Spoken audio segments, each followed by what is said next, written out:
Hello and welcome to Granada Reports. We are live with the latest across the Northwest. Hello, thanks for joining us tonight on the programme this evening. A father left to mourn his son and a baby brother who won't remember his sibling.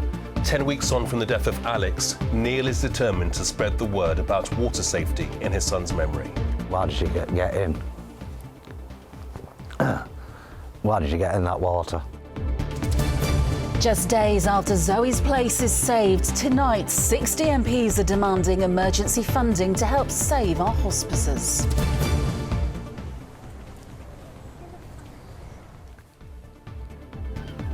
Falling silence to remember the fallen. Armistice services take place across the region while one school welcomes a very special former pupil. Amarim arrives. Manchester United's new era is officially underway. Meanwhile, a top Premier League referee is suspended over a video appearing to show him making derogatory comments about Jurgen Klopp. We'll have the latest. We'll be bringing you all the stars from the MTV Europe Music Awards in Manchester. Don't go anywhere. And it'll be one of our coldest nights of the season so far tonight, with a few pockets of fog to come. Find out where and when in the weather later on.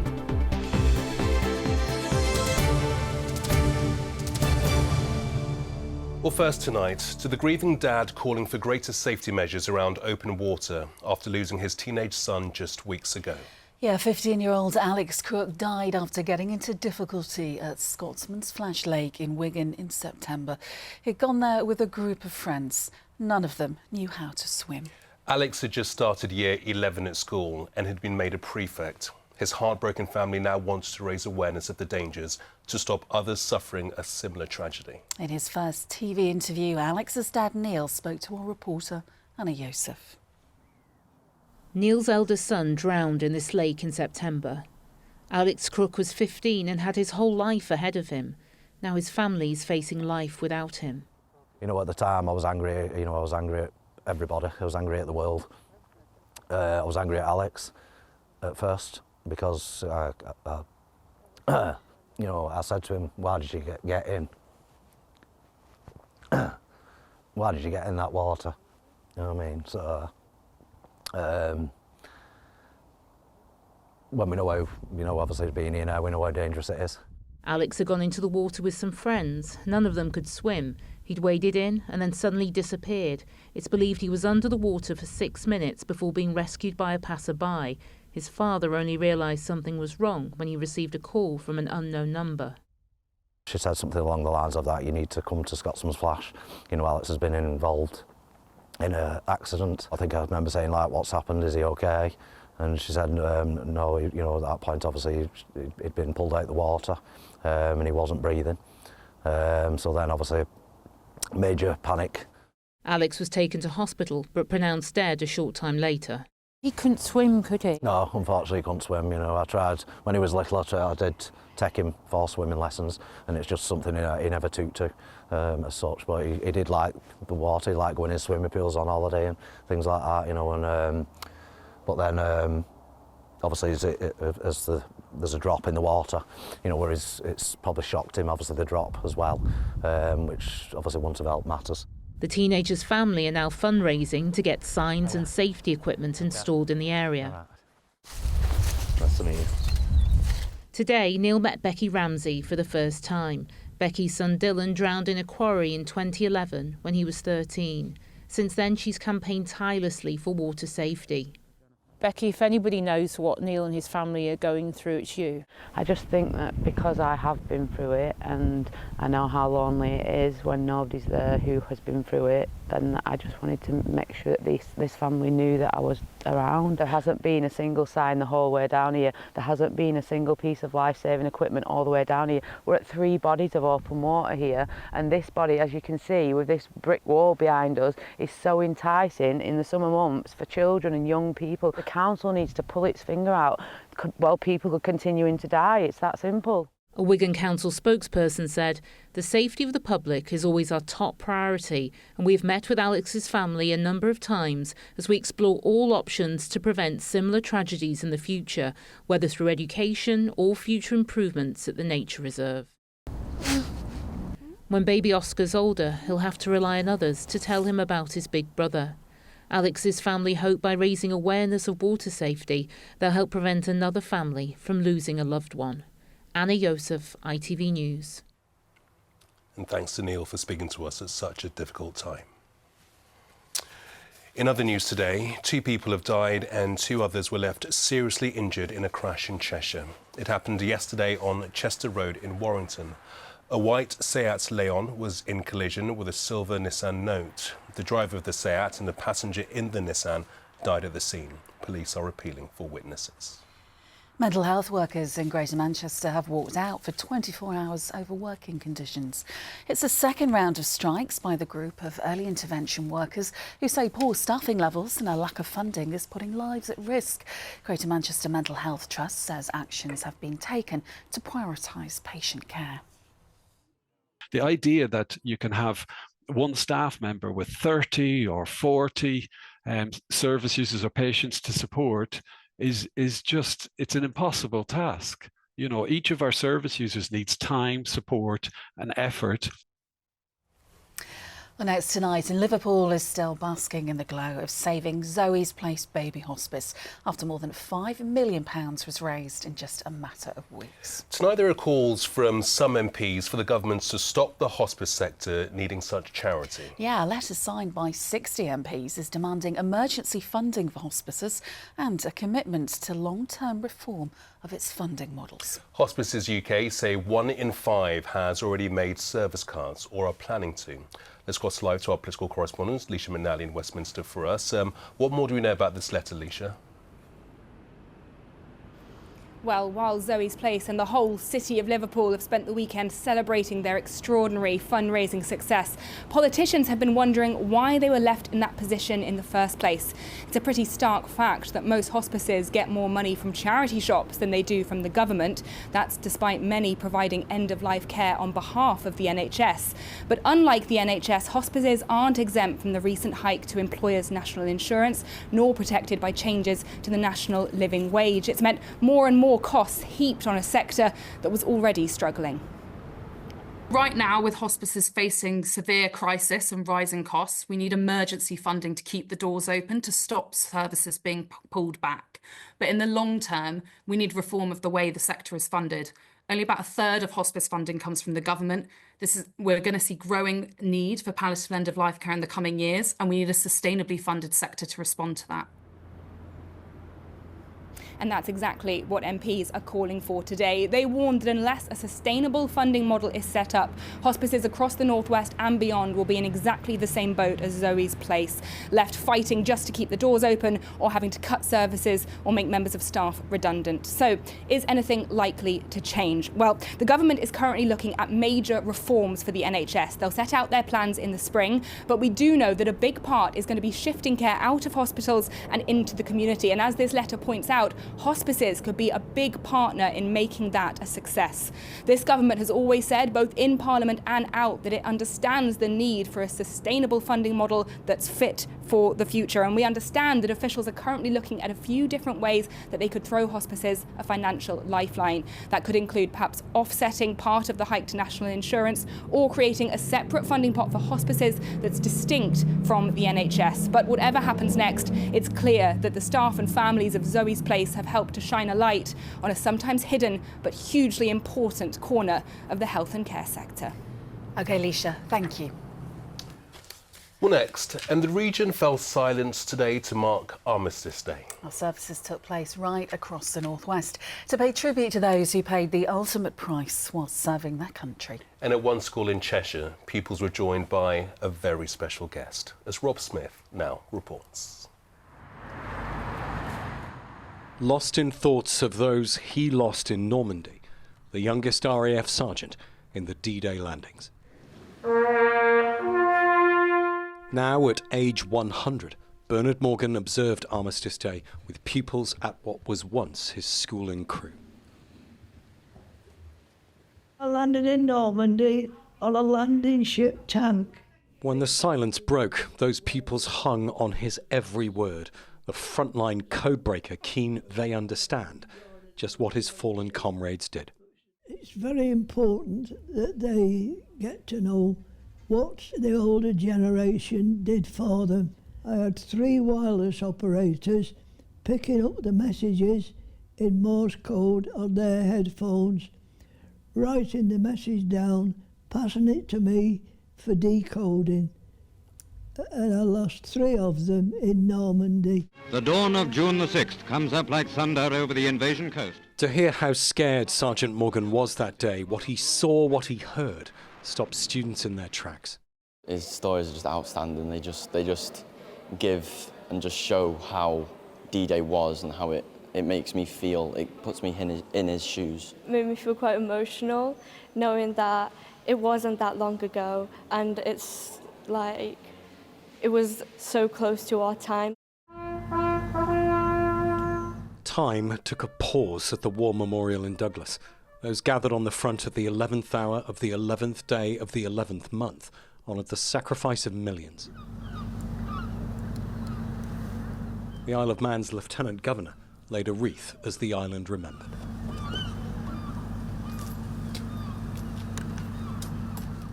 At the going down of the sun and in the morning, we will remember them. Thousands stopped across the northwest, the names written in tribute on the steps of Stockport's Memorial Gallery, a handful of those lost in so many conflicts. Yet a veteran who's reached a century after seeing the worst of the last century wants to make sure no one forgets them. Rob Smith, ITV News, Crew. Wow, Bernard, his memories are just incredible, aren't they? It's astonishing. It's such a long time ago, but they never do forget him. Neither should we. Well, to Lancashire next, and a First World War memorial dedicated solely to a local soldier has been given Grade 2 listed status more than 100 years after it was erected. Yes, Private James Miller from the King's Own Royal Lancaster Regiment was posthumously awarded the Victoria Cross after dying delivering crucial information on the front line in 1914. Ellis Nordorf has this report. It was a display of remarkable courage during a critical moment in the Battle of the Somme. Private James Miller gave his life for his country. Now more than a century on, relatives are proud that his memorial is being protected by a Grade 2 listing. My mum always made sure we knew about him. My children know about him, and hopefully they'll pass on the information about him, because he deserves to be remembered. You're always walking past and it's like, oh, that's my relative. It's kind of something to say to your friends. Under heavy fire, Private Miller was ordered to deliver an important message and bring back a reply. He was shot almost as soon as he left the trench. Yet an obituary recorded, with heroic courage and self-sacrifice, he compressed the gaping wound in his abdomen, delivered his message, staggered back with his answer, and fell dead at the feet of the officer to whom he delivered it. He gave his life with a supreme devotion to duty. The fact that he died more or less immediately he got back shows how hard he'd been struggling on that journey. So yeah, it really is quite an amazing story. One of the great things about it is that we know that his sacrifice actually, in the end, almost certainly saved the lives of several of his colleagues, of his comrades, who, if they hadn't been reinforced, would almost certainly have been killed or injured. This was already an important focal point for the community. It was local people who raised the funds for the memorial. And to this day, children from the primary school visit to learn more about their local hero. The fact that this memorial is here was paid for by public subscription and was erected within a year of Private Miller's death speaks volumes. It shows the amount of pride that the people had and still do have today. Private James Miller's story is already an inspiration to the people of Wivnor, and this listed status granted to the memorial only solidifies its place in history. Now his memory is secure for generations to come. Ellis Nordhoff, ITV News, Wivnor. My goodness, Private Miller's courage under fire, that bravery is just remarkable. It is so important that stories like that get passed on to the next generation. It absolutely is. Never to be forgotten. Incredible stuff. Let's see what's coming up on the ITV News at 6:30 with Mary. Coming up in the ITV Evening News, the former soldier Daniel Khalif, who escaped from prison, dramatically changes his plea to guilty partway through his trial. Plus, the nation falls silent to mark Armistice Day, remembering those who died serving their country. Pressure mounts on the Archbishop of Canterbury to quit after a damning report found the Church of England covered up sexual abuse by a barrister. And just after 7, we'll reveal the stars heading into the I'm a Celebrity jungle. Would you join me for those stories and more at 6:30? And just a heads up, if you're wondering, it's neither myself or Vicky that are going to be in the jungle. It might be my call, though. Ruben Amram touches down in Manchester. Hello, Mike. Have you got something to tell us? Yeah, it's not me. I don't think it's Ruben Amram. He's going to be busy for the next few weeks. But yeah, a new era has started at Manchester United today. Ruben Amram arrived in the city this afternoon and was whisked straight from the airport to take a tour of the club's training facilities. And he's already conducted his first piece of business, with United this evening releasing Ruud van Nistelrooy, who'd held the fort since Erik ten Hag was sacked a fortnight ago. David Chisnell reports. Landing into Manchester after landing one of the biggest jobs in world football. A private jet carrying Ruben Amorim from the Portuguese capital Lisbon signalled the arrival of the incoming Manchester United head coach. I feel ready. Well, the 39-year-old signed off from Sporting with a win and a grin.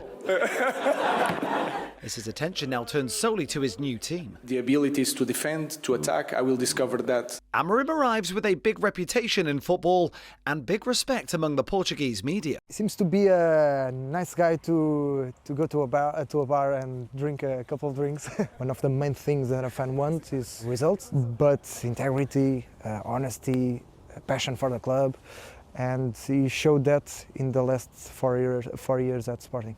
He doesn't have problems speaking about the problems of the team. If there is some stories on the locker room, something like that, he will show up.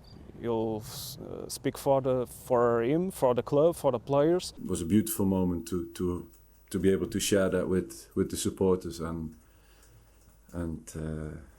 yeah, special. Many times I lost a lot of games, 4 in a row, 5 in a row, 6 in a row.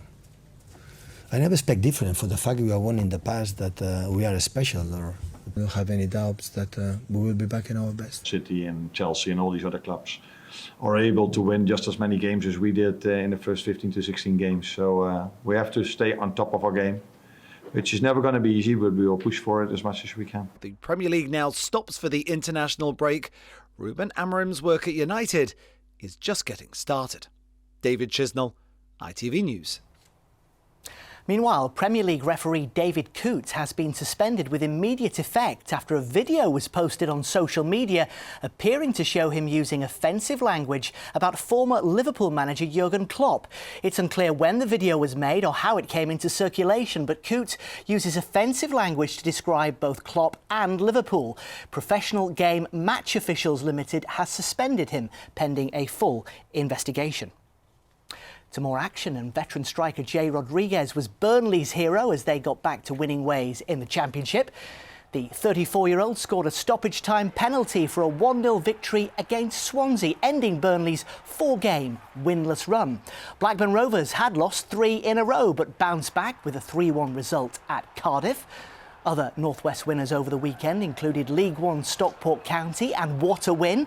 They thrashed Bolton Wanderers 5-0 at Edgeley Park. Morecambe remained bottom of League Two, but recorded a morale-boosting win. Harvey McAdams' 96th-minute goal saw them beat Harrogate 2-1. Accrington Stanley posted a much-needed win. They beat Chesterfield 3-0 away from home. Fleetwood Town recorded their first victory in a month as they beat Bradford City 1-0. And Tranmere Rovers also won. They beat Newport County 2-1 at Prenton Park. To the Women's Super League, and Honoka Hayashi was on target for Everton as they rescued a 1-1 draw at Crystal Palace. Manchester City remained top of the table after Friday's win against Spurs. And finally, to the fairy tale finale for cycling legend Sir Mark Cavendish. His last race before retirement ended, of course it did, in victory. The 39-year-old Manxman produced a trademark sprint finish to win the Tour de France Singapore Criterium. What a way to bring the curtain down. Oh, he's just been great to the very end, hasn't he? What a legend. Thanks so much, Mike. Finally, the eyes of the world were fixed on Manchester last night as the city hosted one of the biggest nights in the showbiz calendar. Yeah, the MTV Europe Music Awards saw some of the most famous names on the planet sashaying down the red carpet at the Co-op Live Arena. It's the first time the awards have been held in Manchester. Taylor Swift was a big winner on the night with nods for Busta Rhymes and Liam Gallagher. And joining the stars, our very own red carpet queen, Caroline Whitmore. Well, it was all eyes on Manchester this weekend as the MTV Europe Music Awards were held right here at the Co-op Live in Manchester, hosted by Rita Ora, and this is the second time the event has been hosted in the Northwest in the last 30 years. Taylor Swift led the nominations with 7 in total, but who won what in Manchester? Winner of Best Rock, Liam Gallagher. What are they doing letting you on here, Mike? I've come as her +1. How dare you be so accurate? I'm joking. You look all right, Mike, but you look amazing. I said to him, are we doing leather? And he said, always. So We're always doing leather. This is what we do, especially the gloves. How great is this for Manchester? To get the MTV EMAs right here in Manchester is a massive coup for the Northwest. We saw you DJing at the Hacienda. You've got huge connections to Manchester. I think it's phenomenal for this city because it shows that no matter what anybody thinks, Manchester can put on a show. I don't know why they invited us, though. Yeah. Well, we need some comedy value, I think. You'll find me and him just walking around about 5 o'clock in the morning, not knowing where we're going. It's mad to have something of such a scale just down the road. It's great, yeah. Is Manchester the best city in the world for music? I think there'd be an argument for a lot of the... There's a rich history, isn't there? There? So, straight up, yeah. The Northwest is a collective. You can't knock them 4 lads, can you? Yeah. Scousers don't do too bad, though. And the winner is... I love Manchester. One of my favourite weeks in music was when I spent a week here with the Gorillas performing at the Opera House. And it was just, every night was just so generous and so giving. And as a city, it's passionate and it's full of life, and I love it. And the winner is Taylor Swift, Post Malone. Winner of Best Video, Best Live and Best Artist. Hey guys, it's Taylor. I am coming to you from the Eras Tour, and I'm so sad that I can't be with you tonight. Who were you looking forward to? Definitely the Pet Shop Boys, Icons.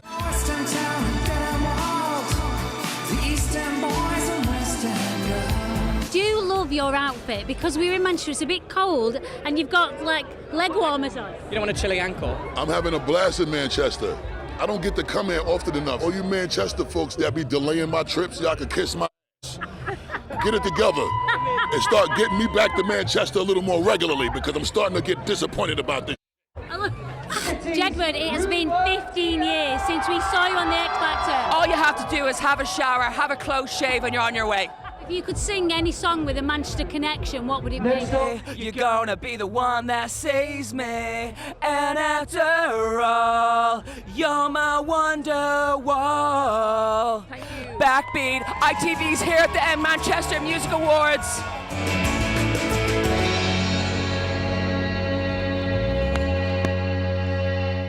Where do we begin? Sean Ryder, Bez, never let us down, do they? Well, he was right about the Scousers. And I tell you what, I still have nightmares about interviewing Jedward. Right. I did them live once. You never know what they're going to do. Never. And Busta Rhymes has got a potty mouth as well. Here's Joe. Loved it. Mom, wet wipes, toilet or bin? Bin. Why? United Utilities sponsors ITV Granada weather. Thank you. A very good evening to you. Some much needed brightness in a few pockets around today, and more to come tomorrow. It'll be a dry and chilly week until Saturday, when a bit of rain moves in. There will be some frost and fog to come by night, and as I mentioned before, those much needed hours of sunshine for the north of England. This week's high pressure a little bit clearer than last week's gloomy affair, but it's really only lasting a few days before more cloud feeds in across the northwest. And by this weekend, there's going to be a decidedly colder feel, and into next week, really rather chilly. But back to this evening, a cold night to come. Widely very clear skies. We can see some fog forming here across parts of Derbyshire, Greater Manchester and Cheshire, but also rurally quite a widespread frost tonight. Down below freezing quite widely, in rural areas down to -2 or -3. A dry night to come and a chilly, frosty start to Tuesday, when the sun will be rising at 7:33, setting at 16 minutes past 4 tomorrow afternoon. So be prepared for that frosty start to the day tomorrow. It's dry, bright, unless you're under this fog here, which will lift through the course of the morning. Not a bad day at all, but pulling a little bit more cloud in perhaps later on. Staying dry and feeling chilly. We've got a northerly breeze, but it's very light tomorrow. 10 or 11 Celsius, our top temperature, and a cold night to come tomorrow night. Looking ahead through the rest of the working week, high pressure still dominates, but it tends to turn a little more dull and cloudy. By the time we get to Saturday, a band of rain will move through, heralding the start of something a good deal colder across the board. Bye-bye. Cleaned up well. United Utilities sponsors ITV Granada weather. Would you ever do celeb? Not for a big clock. There is no way I would put any of those things in my mouth. Would you? Absolutely not. No, Bye-bye. definitely not.